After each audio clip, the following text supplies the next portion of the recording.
మీ జాతకంలో మీ వివాహము ప్రేమ వివాహమా లేదా పెద్దలు కుదిరించిన వివాహమా? ఇది ఎలా తెలుసుకోవడం?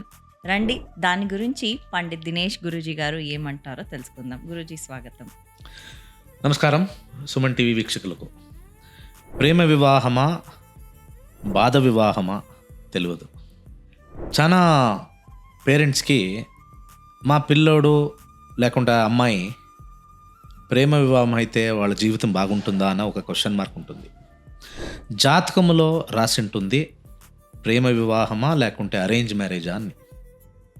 చాలా ఇంపార్టెంట్, దశాభుక్తులు రావాలి. తర్వాత అరేంజ్ మ్యారేజ్కి 7th house 2nd house link ఉంటుంది. ప్రేమ వివాహం తర్వాత వాళ్ళు బాగుంటారా అన్నకే 6th హౌస్ చాలా ఇంపార్టెంట్. 6th హౌస్ వస్తే పెళ్ళి అయిన తర్వాత వెంటనే విడాకులకు వెళ్తారు.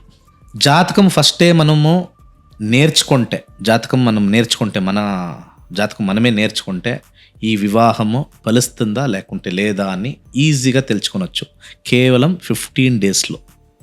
అయితే ఇంకెందుకు ఆలస్యం, వీళ్ళ ఫ్రీ క్లాస్ని జాయిన్ అవ్వండి. Child birth, marriage, relationship, business, ఇవన్నీ విషయాల గురించి మీరు ఇంకా కొన్ని విషయాలని తెలుసుకోవచ్చు.